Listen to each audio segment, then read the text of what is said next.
দোস্ত, আজকে তোর একটা গল্প শোনাই আমি। হ্যাঁ, কি গল্প বন্ধু? জানিস, রাগ খুব ভয়ঙ্কর একটা জিনিস। কেন? কারণ রাগ মানুষের সবচেয়ে প্রিয় মানুষটাকেও কেড়ে নিতে পারে। এমন ভাবে বলস কেন? আচ্ছা, তাহলে গল্পটা বলি, শোন। আচ্ছা বল, শুনবো। এক গ্রামে একটা ছেলে ছিল, খুব সাধারণ একটা ছেলে, কিন্তু তার পৃথিবীটা ছিল অসাধারণ। কারণ কি কারণ? তার পৃথিবীতে একটা মেয়ে ছিল, ছেলেটা কি মেয়েটাকে খুব ভালোবাসতো? ভীষণ ভালোবাসতো। মেয়েটা একটু অসুস্থ হলে তার ঘুম হারাম হয়ে যেত। মেয়েটা রাগ করলে সে রাতভর জেগে থাকতো। মেয়েটাও অনেক ভালোবাসতো, প্রতিদিন ফোন দিয়ে বলতো ছেলেটাকে, তোমাকে ছাড়া আমি বাঁচবো না। আহারে। সব ভালোবাসাতেই কম বেশি ঝগড়া থাকে, তাই না? হ্যাঁ, ভালোবাসা থাকলে তো কম বেশি ঝগড়া থাকবে। ঠিক ওদের মাঝেও ছিল কখনো অভিমান, কখনো ঝগড়া, আবার কিছুক্ষণ পর সব ঠিকঠাক হয়ে যায়। হুম, তাহলে তো ভালোই। হুম, ভালো তো ছিলই, কিন্তু কিন্তু কি? কিন্তু ওই দিনটা ছিল অন্যরকম। অন্যরকম মানে? সেদিন আকাশটাও খুব চুপচাপ ছিল, মেয়েটাও কাঁদছিল, আর ছেলেটাও খুব রেগেছিল। কেন? আবার কি হলো?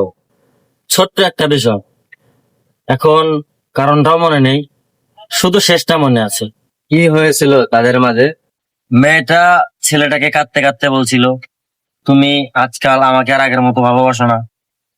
তারপর, রোজ রোজ নেশা কেন করো তুমি? তারপর? মেয়েটা অনেক কথাই বলে ছেলেটাকে। ছেলেটা তখন রাগে চিৎকার করে মেয়েটাকে বলেছিল, চুপ করো তুমি। মেয়েটা আরো কাঁদছিল, তার চোখ দুটো লাল হয়ে গিয়েছিল। সে শুধু ছেলেটাকে বলেছিল কি বলেছিল? বলেছিল আমাকে এভাবে আর কষ্ট দিও না, আমি আর কষ্ট সহ্য করতে পারছি না। আহা। হঠাৎ ছেলেটা মেয়েটাকে রাগের মাথায় একটা ধাক্কা দেয়, খুব জোরে না, ছোট্ট ধাক্কা আর কি। কিন্তু কিন্তু কি?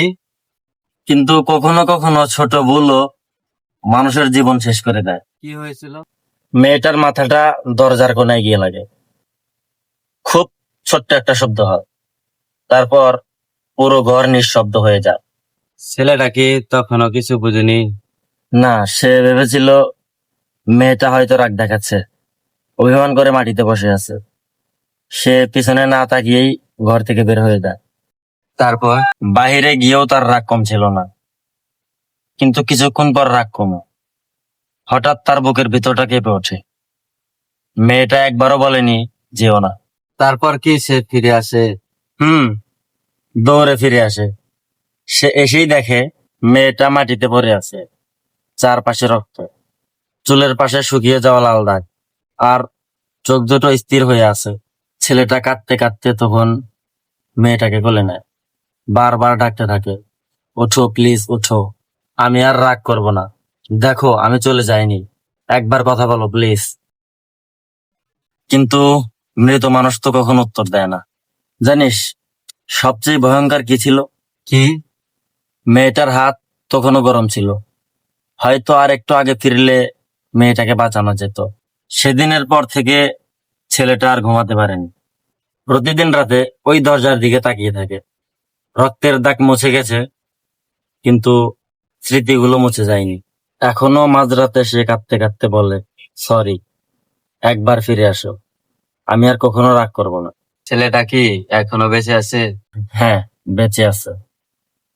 কিন্তু ভাই জানিস, এই গল্পটা শুনে আমি প্রতিদিন নিজেকেই শাস্তি দিই, আমি যেন আমার প্রিয় মানুষের সাথে কখনো এরকমটা না করি।